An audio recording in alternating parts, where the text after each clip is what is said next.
बिस्मिल्लाहिर्रहमानिर्रहीम। नाज़रीन, असल बात से और जे डॉट इंस्पायर से मैं हूँ इकबाल जंजुआ। नाज़रीन, मैंने एक कहानी नावल की शक्ल में लिखना शुरू की जिसका उन्वान था तन्हा मुसाफिर।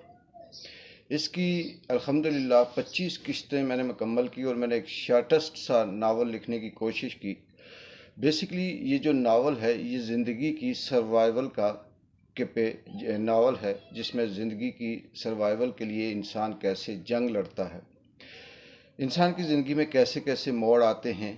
और इस नावल के अंदर मैंने एक शख्स की और जंगल में उसे भटक जाने की, जंगल में रास्ता भूलने के बाद उसकी जो ज़िंदगी है उस पर लिखा। बेसिकली ऐसा नहीं है कि ये बेमानी है या बेमकसद है। जंगल बेसिक मैंने ज़िंदगी की जो सिंबॉलिक एक ज़िंदगी है उसको उस जंगल से तशबीह दी।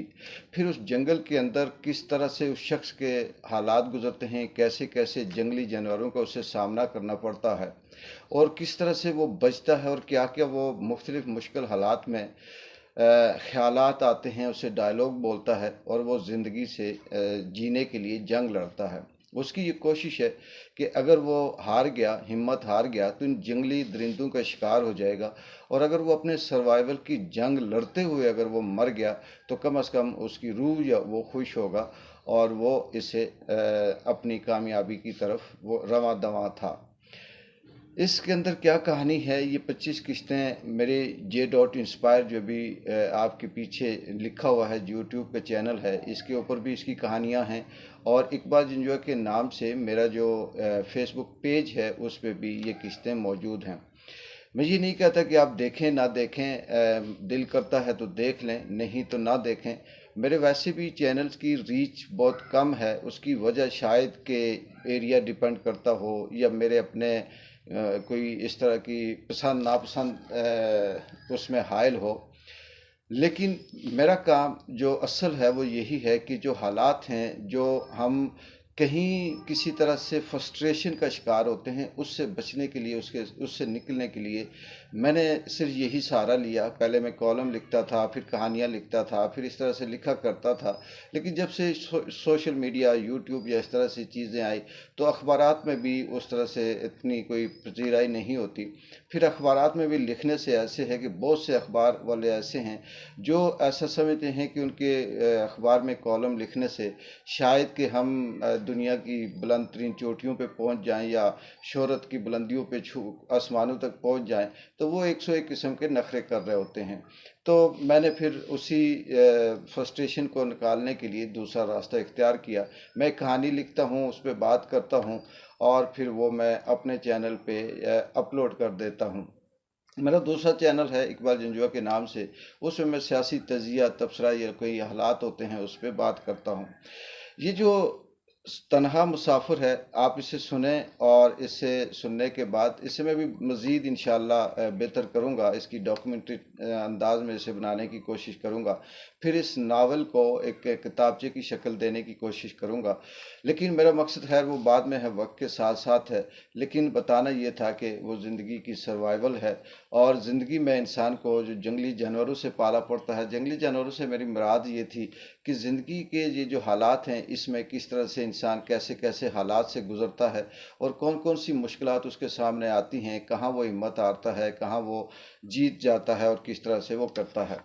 इसकी मुकम्मल होने के बाद या ये लिख कर इसका जो एंड था वो करने तक, क्योंकि तसलसल से जैसे मैंने लिखा, तो मेरा दूसरा जो नावल कह सकते हैं वो अभी कंटिन्यू है। उसकी मैंने कम से कम 10-15 हज़ार अल्फाज तक मैंने उसे लिख दिया। उसका उन्वान अभी मैं इसी का राज में रखता हूँ। लेकिन उस कहानी का या उस नावल का जो बुनियादी मकसद था वो एक दुनियावी ज़िंदगी है।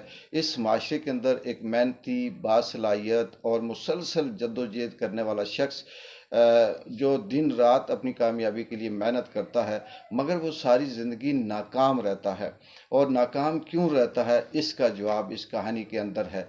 इस माशरे में कैसे कैसे फ़्रॉड हैं, कैसे दो नंबरियाँ हैं, किस तरह से मुख्तलिफ़ तंजीमें बनी हुई हैं जो इंसानी हकूक़ के नाम से काम कर रही हैं, जो किसी को तालीम सेहत देने के नाम पे काम कर रही हैं।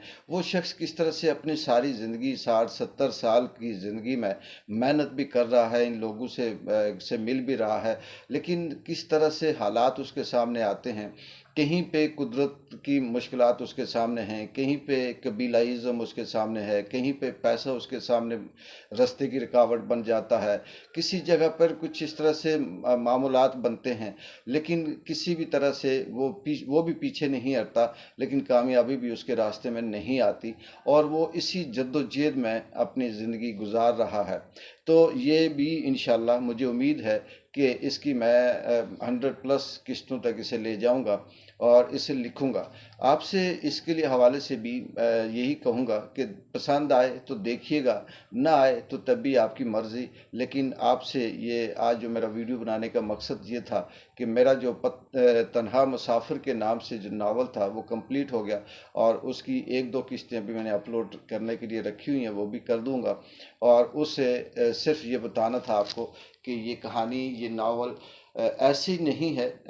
शायद कि आप मेरी उस तरह से शख्सियत को देख के सोचते होंगे कि ये कौन सा कोई बहुत बड़ा इस तरह से इंटेलेक्चुअल है। वाकई हम नहीं हैं, लेकिन हम ये ज़रूर बता सकते हैं कि इस माशरे के अंदर ज़िंदगी गुजारना कैसा मुश्किल है, और किस तरह से लगड़ बगड़, रिछ, बंदर, शेर, भेड़िए और बहुत सी चीज़ें इंसान की ज़िंदगी में किस तरह से आती हैं और कैसे उसे गिरती हैं, कहाँ कहाँ उसे फंसाती हैं।